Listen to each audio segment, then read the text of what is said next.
Welcome to another edition of 1st&10 with Rams coach Joe Prud'homme. I'm Jimmy the St. Christopher. Rams lost to the Wesleyan Baptist Pioneers 54-24 at Farrington on Saturday. They're down from the get-go after a 95-yard kickoff return by the Pioneers, who scored another touchdown all within the first minute. Coach, what do you think were the main reasons for the loss? Well, we executed very poorly in a lot of ways. I mean, it was the first game this year where we did a poor job in all three phases. That hadn't happened to us all year, and I'm not exactly sure what led to the the poor execution, because we had pretty decent practices the week before. We really fought and played hard and executed fairly well. And boy, this week if there was a mistake to be made, we made it. It was really, really strange. And we've talked about in previous weeks about the special teams being one of those that are a high point, but is David Murphy, special teams coach, pulling his hair out? He's not real happy today because he's been having a really good run so far, and the special teams have been great. And boy, this last week they let us down. I mean, all three phases did. Everybody made mistakes.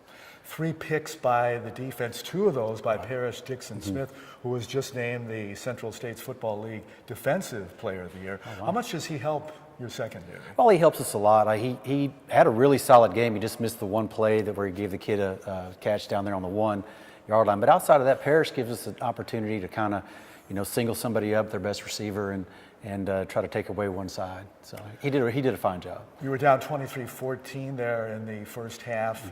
With about 2:30 left in the half. How big was that not scoring at that point? That hurt. I mean, that really, really hurt. If we could have put a score right there, then you got a tighter ball game, and it's a one-score game, and things could be much different in the second half. We're with Coach Joe Prud'homme on 1st&10. Eric Richards did find Cole Maxwell for 2 touchdowns. Yep. How did you see the pass blocking and then the run blocking for the good game that Jamarcus Jones had running? Yeah, I thought we blocked pretty well, most of the game, and gave Eric an opportunity as, Jamarcus found some creases, and so that part of it was really, really good. Do you think Eric has found a receiver now in Cole Maxwell that he can go to? I think so. Him and Cole have real good timing, and he knows where he's going to be, and they have a little bit of chemistry going right now. And it's really not fair to Eric to say, hey, well, you got to have chemistry with all your receivers in a matter of 2 weeks or 3 weeks. But he's working at it, and the receivers are working at it, and you just hope that keeps improving. They had a bunch of unsportsmanlike conduct penalties, which is this when you see the referee do that, which is one of my favorite signals. Yeah. Probably not one of your favorites if it goes against you, but right. Have you seen, especially that taunting on the touchdown that was called back by Romero, have you seen that many unsportsmanlike conduct penalties in one game? No, I don't think so. It was a chippy game, and I mean, they came in and they were really wanting to make a statement against us, and some ways they did, and let the emotions get the better of them at times, and that's just one of those things. After a loss like that and after reviewing the tape, do you have the 24-hour rule? And if so, then how do you remove the sting of the defeat? Well, you just got to turn the page. I mean, there's nothing else you can do. You got to try to, correct all your mistakes and errors, and you can't just dwell on it. You dwell on it, it gets worse. You have to go ahead and learn from it, and like I said, turn the page, and that's our mantras on Sundays anyway. So we're focused on Arizona Christian and trying to improve our team. That's something new for you because you didn't lose very much at Nolan. So what do you do? Do you do anything different after this many losses? For you mentally and as a coach, as a coaching tool. That's a hard question. I don't know. You talk about the mental part of it and the emotional part of it, and it affects you. It does. It affects me. I have to try to keep everything in perspective, and just remember that we're a young team and we're trying to build and build for the future, and I'm just not used to that at all. That part of it's very foreign to me.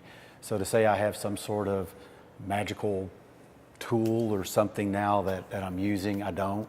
I'm learning as I go on some of this stuff because I'm not, like I said, I'm just not used to that part of it. But it's tough, and it does take a toll on everybody, and it's not the end of the world or anything of that nature, but it does, it wears on you.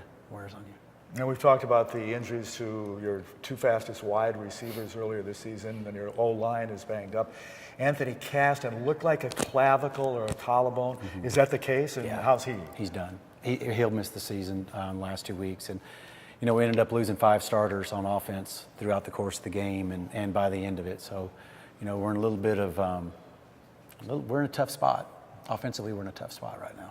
And you got Arizona Christian coming up, and all they did was wallop Texas College 56-0. Yep. And then Ryan Esslinger, their quarterback, threw for 6 touchdowns. Yeah, that was their homecoming game. I guess he was a homecoming king too. Yeah, he might as well have been. Yeah, throwing it. Absolutely. Yeah. They're a great team. They're very veteran. They have a lot of older guys, and they execute well. So, we just got to strap it up tight and compete. How about their defense? Is that pretty solid? Defense is solid. Oh yeah, they don't miss tackles, and they're real sound in what they do, and they force you to beat them. They're not going to beat themselves. They're not going to make those kind of coverage mistakes and things of that nature. So we have to execute to move the ball. Would you look upon them kind of like a model? Of course, it's a hypothetical question because this is just the first year for you guys and for the Rams. But they just started. I believe this is their 4th season. Right. And Josh Lacey was just telling me they haven't lost a conference game yet. So would you look to them to be like a model to build on for a team that's just relatively new? Somewhat. I mean, somewhat. They use the model of bringing in a whole bunch of JUCO and transfer guys. I don't think I'll go that route. I mean, we will bring in some. You just have to supplement your team. But as far as making that the focus of it, I don't think we'll do that. But as far as their execution and the rest of their plans, yeah, we look to them. We look to Sagu. We look to Wesleyan. I mean, these are all teams that have done it, and so it's something that we're trying to build ourselves. The Firestorm of Arizona Christian will show up at Farrington Field 2 o'clock this Saturday, again at noon. It'll be the Hank Ram Fest starting at noon. Gates open at 10:30 at Farrington. And how cool or how good is this to have back-to-back home games? This is the first time we've had 2 in a row. It's nice. If we weren't dealing with all the injuries, it'd be really, really good. But it's great to be home. It's great for our fans. It's great for our guys to get to play in front of a lot of people, and just to get off the road for a couple of weeks in a row is nice. I mean, it wears on you a little bit. So this will be good for us. I know you're 0-9, but you have to be happy with the competitive nature. And I know that's kind of a clutch or a cliche or a clutch saying for people to say, well, they play hard. But you can really see it in your team. I mean, they scored 2 in 2 bunches, the Pioneers did. In the first minute, they scored those 2 touchdowns, and they had another bunch scoring section at the end of the game. Right. But I don't see, even with the injuries, I mean, I don't see any quit in your team. They don't quit. I mean, that's a good thing about our guys. They don't quit. They fight. They fight to the end. I just wish we could just eliminate the mistakes, but there's a growth curve there, and that was the first time, well, the first game of the year, but this was the second time where they played like freshmen. The eyes were big, and there was a few mistakes, and then a bunch of things kind of unraveled on them, but they came back and fought. They didn't quit. So I'm proud of them for that. I definitely am. Why do you think it was that? I mean, especially against a team, the Wesleyan Baptist. Maybe you could see that like in Arizona Christian or SAG. Yeah. But why against like the Pioneers? I have no answer. I just don't know. I saw it, and you try to analyze. You try to think about what made that happen, and I just don't have an answer for that. I don't know. I don't know why it unfolded like that. We'll keep coaching them up and keep chopping wood, as they say. Keep on fighting is the only thing to do. Okay, and we'll see you on Saturday, and you'll see us again next week on another edition of 1st and 10 with Coach Joe Prud'homme. Jimmy the St. Christopher saying so long.